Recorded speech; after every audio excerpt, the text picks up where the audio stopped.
Այո, մենք հիմա աննախադեպ ժամանակներում ենք ապրում, այն իմաստով, որ 2018 թվականից հետո գնալով լրագրողների համար աշխատանքային պայմանները, իրավիճակը փոխվեցին, գնալով ավելի վատացան, ճնշումներ սկսեցին գործադրվել, բանեցնել եւ ոչ միայն ազատ խոսքը ինքը որպես այդպեսին է հիմա ճնշվում, այլ նաև ազատ խոսքը կիրառող մարդիկ են ճնշվում, իսկ գիտեք, որ ազատ խոսքը ամենաշատը լրագրողներն են կիրառում իրենց գործունեության ընթացքում, բնական էր, որ դա հերթը հասնելու էր նաև լրագրողներին ձերբակալելուն։ Ունենք կալանավորված ուրեմն փաստորեն լրագրողներ, լրագրողական գործունեությամբ զբաղվող մարդիկ են, Նարեկ Սամսոնյանը եւ Վազգեն Սաղաթելյանը, եւ տևական ժամանակին նրանք հետապնդվում են, մի անգամ կալանավորվեցին, բաց թողեցին, հիմա նորից հայտնվեցին բանտում։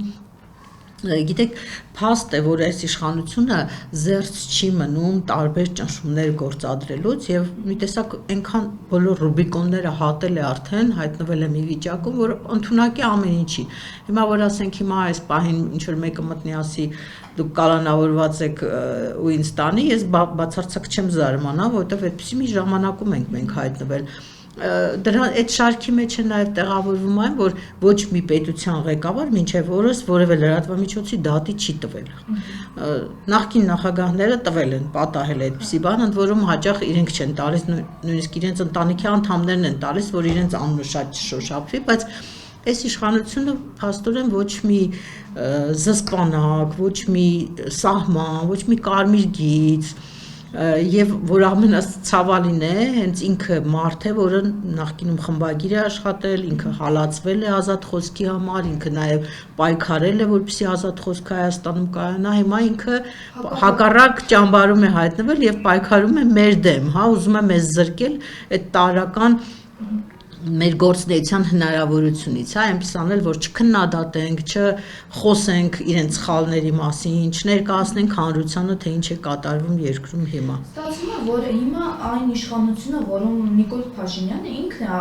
ամենաշատը աշխատել որպես լրագրող, սակայն ինքն է իր օրոքեն ձերբակալությունները ավելի շատ եւ այսպես մեծ ծավալով եղել, քան մնացած իշխանությունների օրոք։ Այո, գիտեք, ասենք նույնիսկ եթե նայում ենք իր անցած ճանապարհին, ինքը գոնե որպես լրագրող, որպես խմբագիր չի կալանավորվել, այդպես դատական գործ եղել է, նույնիսկ դատարանը ազատազրկում է սահմանել իր նկատմամբ, բայց իրեն չեն կալանավորել։ Առաջի ատյանից մինչև երկրորդ ատյան, մինչև գործը գնացել է, ինքը ազատության մեջ է եղել եւ մենք լրագրողական ամբողջ հանրությունը իր համար պայքարել է, որպեսզի իրեն թույլ չտան, որպեսզի իրեն կալանավորեն, բայց ինքը երևի մոռացել է, իր կենսագրությունն է մոռացել, իր անցած ճանապարհն է մոռացել, իր հրապարակումներն է մոռացել, մոռացել է թե ասենք օրինակ հիմա եթե այն չափանիշներով ինչ չափանիշով ինքը դիմել է դատարան մեր դեմ, իր հայկական ժամանակում տպագրված ցանկացած, ուղղակի sense մատը փակ աչքով դնես վրան, այդ հոդվածի համար կարելի է մտնել դատարան եւ պահանջել, որպեսզի դա զրպարտություն ճանաչվի, հերքում տպագրվի, փոխհատուցում տրամադրեն եւ այլն։ Ուզում ասեմ, մի մարդ, որ այդքան ծանոթ է, գիտի լրագրողական աշխատանքի նրբությունները, գիտի թե ինչն է իրականում զրպարտություն, որտեղ է ազատ խոսքը, որ ինչքան է քննադատության սահմաններ, ինքը այդ բոլոր սահմանները անցել է, հիմա լրիվ ուրիշ մենք իրավիճակում ենք հայտնվել, մենք 90-ականներին նույնիսկ պատերազմի տարիներին գուցե ավելի ազատ էինք որպես լրագրողներ, քան հիմա։ Հիմա այն շրջանում են, որ մենք արդեն պատերազմ ենք լուսաբանում եւ սա մի դեպք չէ, Իրան, Իսրայել, Ամերիկա պատերազմն է հիմա եւ այս պարագայում ինչ պետք է անի լրագրողը, քանի որ մենք տեսանք 44 օրյա պատերազմի ժամանակ լրագրողներին լրատվական կազմակերպությունները տուգանում էին։ Ինչ պետք է անեն լրագրողները այս պարագայում։ Գիտեք, նախ, այո, աննախադեպ վիճակ է եղել այս տարիներին, մենք ունեցել ենք դեպք, երբ որ 44 օր շարունակ իշխանությունը ստել է, մենք փորձել ենք գոնե ճշմարտության ինչ-որ մասնիկ, ինչ-որ մի մաս ներկայացնել հանրությանը եւ մեր նկատմամբ կիրառել են դաժան սանկցիաներ, այո, սահմանափակեցին, օրենքով ճանաչեցին, որ միայն պաշտոնական լրատվություն կարող ենք հաղորդել եւ այլն, եւ սկսեցին տուգանել եւ այլ այդ օրերին մի խայտառակ սարսափելի վիճակ էր եւ հիմա այդ աչքով որ հետ ենք նայում, պարզը չէ որ հասարակությունը եթե ավելի շատ ստույգ տեղեկություններ ստանար, ինքը ավելի պատրաստ կլներ, չէ, ամեն ինչի, ասենք օրինակ չէր թողնի, որ այդքան պատերազմը շարունակվի, եթե ճշմարտությունը ասեին, կստիպեին գոնե իշխանություններին կես ճանապարհից կանգնեցնել պատերազմը, ոչ թե այդքան տանուլ տալուց հետո, այդքան զոհերից հետո, ամեն օրը մեզ համար ինչքան թանկ կյանքեր արժեցան, չէ։ Իսկ իրենք ինչ արեցին, իրենք խաբեցին, փափուկ բարձ դրեցին մարդկանց գլխի տակ, ասին հաղթում ենք, հաղթել ենք, դո գետաշենն են գրավել, Շուշի համար մարտերը շարունակվում են այնքան Այսպես խափեցին, բերեցին, հասցրեցին նոյեմբերի 9-ին, մեկ էլ մի առավոտ արթնացանք, իմացանք, որ մի խայտառակ կապիտուլյացիոն փաստաթուղթ է, չէ, ստորագրել, որ այդքան բան է հանձնել։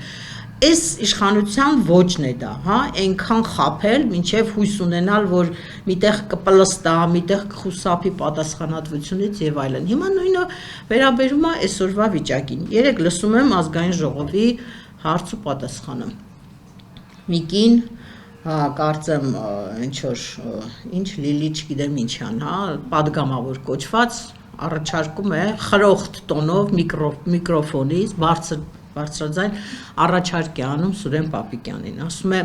նախ հարց է տալիս ուրեմն Արման Թաթոյանի հրապարակման հետ կապված, որ ասում է, որ սահմաններում առաջ են եկել, թշնամու զորքը առաջ է եկել, նոր ամրաշինական աշխատանքներ են կատարել, իշխանությունը թաքցրել է։ Ու մարդը ինչ է անում, Google-ի քարտեզները դնում է իրար կողքի ցույց է տալիս, ասում է, սա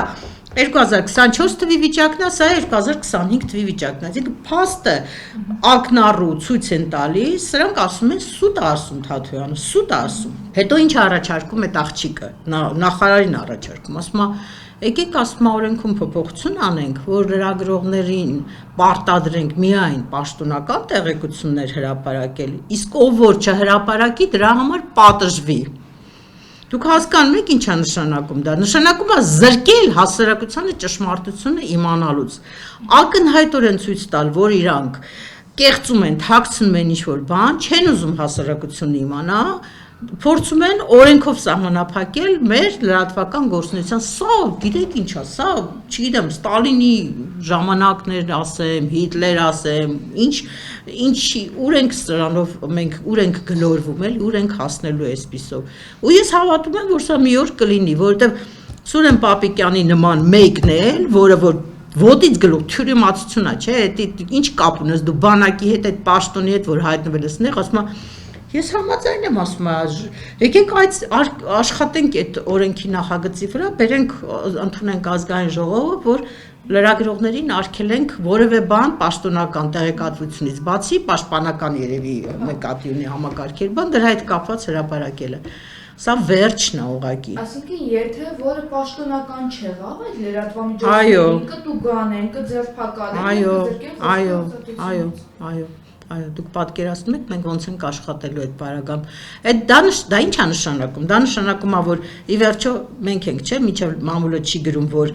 զոհ կա բանակում, իրանք չեն հրապարակում այդ մասին, միայն մեր գրելուց հետո գրում ենք սահմանը անցել, ինչ որ մեկը սահմանա խախտել, չգիտեմ, զինծառայողական, չգիտեմ ով է, Ամասիայի դեպքը օրինակ, եթե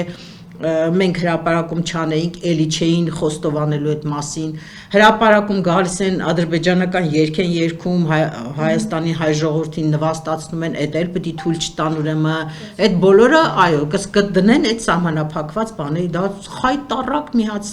ընթացք է, որը պետք է կանգնեցվի, իսկ դրա կանգնեցնելու ձևը միայն այն է, որ այս իշխանությունը չպիտի վերընտրվի ամառվա ընտրությունների ժամանակ։ Եթե վերընտրվեց, այսինքն ավելի վատ է։ Այո, հավստահ եղեք, որ եթե տվեցիք այդ մանդատը, մի 5 տարի իրանք անսահմանափակ իշխանություն են ստանալու, լկտիանալու են, իրենց ցինիզմը հասնելու ամեն ինչի գագաթնակետին եւ առաջինը տուժելու են լրագրողները, լրատվամիջոցները, խոսքի ազատությունը եւ հասարակության տեղեկացվածությունը։ Եվ նաեւ նկատում ենք, որ փորձում են հասարակության աչքից էլ նաեւ կարելի ասել, այսպես լրատվամիջոցներին գցել, թիրախավորել հենց նույն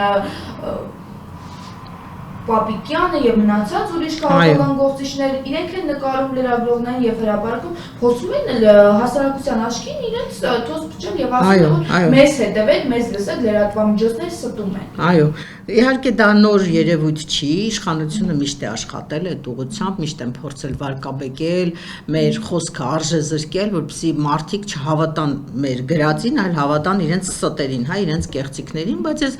Ինձ թվում է, որ այս հասարակության մեջ այնքան հիմա մարդիկ արդեն ոնց ասած սթափ են նայում ամեն ինչին, հասկանում են, որ եթե 44 օր մեր բերանը փակեցին, 44 օրյա պատերազմի ժամանակ Արծրուն Հովհաննիսյանը խայտառակ արշավ էր սկսել հրապարակ թերթի դեմ։ Ստատուս էր գրել եւ քսի էր տվել, մենք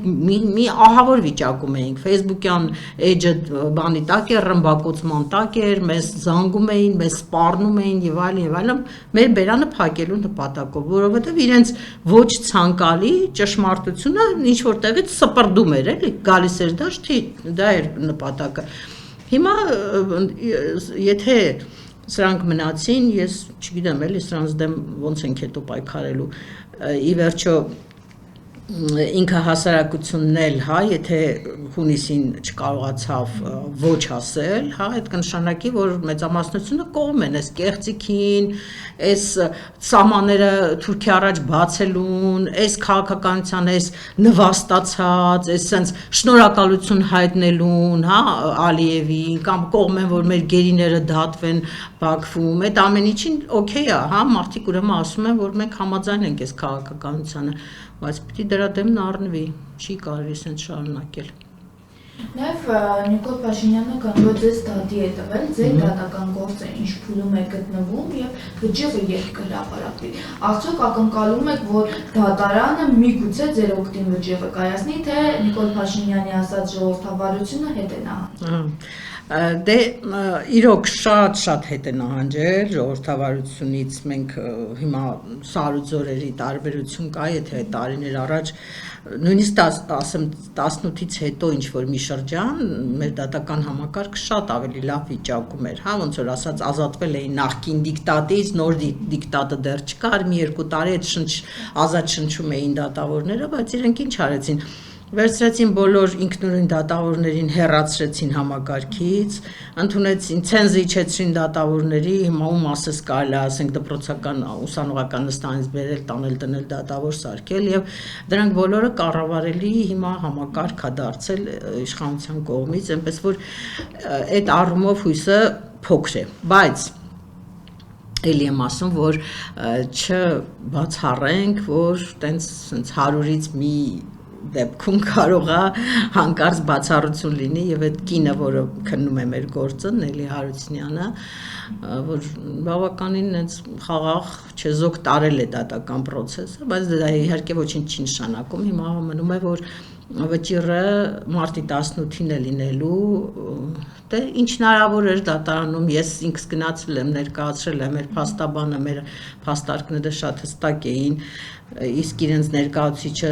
մի երկու խայտառակ նույնիսկ բան արեց, որ եթե այդ հարցականը վերնագրի դրած լինեին, մի ուրիշ տեղ էլի այնտեղ զրպարտություն չէր լինի, խոստովանեց ըստ էության, որտեղ զրպարտություն չկա, բայց դե հիմա ինչ արած, սպասում ենք, տեսնենք ինչ կլինի վճիռը, թեպետ ես ձեզ ասեմ, նույնիսկ ամենաբացական վճիռը չի կարող հա մեր աշխատանքի վրա ազդեցություն ունենալ, որովհետև մենք նախ սովորենք, չեն կարող մեզ, նույնիսկ հուսով եմ, որ նյութական եթե տուգանք դրվի, մեզ մարդիկ կան, որոնք պատրաստ են աջակցել եւ այդ տուգանքը կվճարենք, չենք մնա, եթե դրա կարիք շատ ունի Նիկոլ Փաշինյանը, այդ փողը իրան կտանք էլի, այսպես ասած, բայց պատրաստ ենք նույնիսկ ավելի վճարել իրան, միայն չխանգարի մեր ազատ գործունեությանը, թույլ տա, որպեսզի մենք շարունակենք այս գործը, ինչ որ արել ենք եւ ընդ որում այս գործը հո ես նոր չեմ անում, ասենք 30 եւ ավելի տարի, դրանից 8 տարի հենց իր լրատվամիջոցում եմ աշխատել, նույն սկզբունքներով, նույն ձևով ենք աշխատել, ոնց որ հիմա ենք աշխատում։ Ինչու պիտի ասենք հայկական ժամանակում ես ազատ ստեղծագործեի, գրեի, ցանկացած թեմայի հարց բարձրացնեի, իսկ հրապարակում, քանի որ ինքն է վարչապետը, չպիտի կարողանանք այդ ամեն ինչի մասին գրել։ Նաև նա այն մարդն է, ով ձեր ձեռքից հաց է վերցրել։ Դե այդ դեռ չեմ ասում, դրա մասին չենք խոսում, մենք մտերիմ ենք եղել երկար տարիների, բայց դա անցած գնացած բան է։ Ես ոնց հասկանում եմ, ինքը ուղղակի իր հիշողությունից ջնջել է եւ իր խմբագիր աշխատաշրջանը եւ իր նախկին շփումները, ընկերներին, նախկին կյանքը, նույնիսկ ընդդիմադիր падգամավոր եղած շրջանն է մոռացել։ Հիմա ինքը լրիվ ուրիշ տեղից, ուրիշ բարձունքից է մեզ նայում, էլի։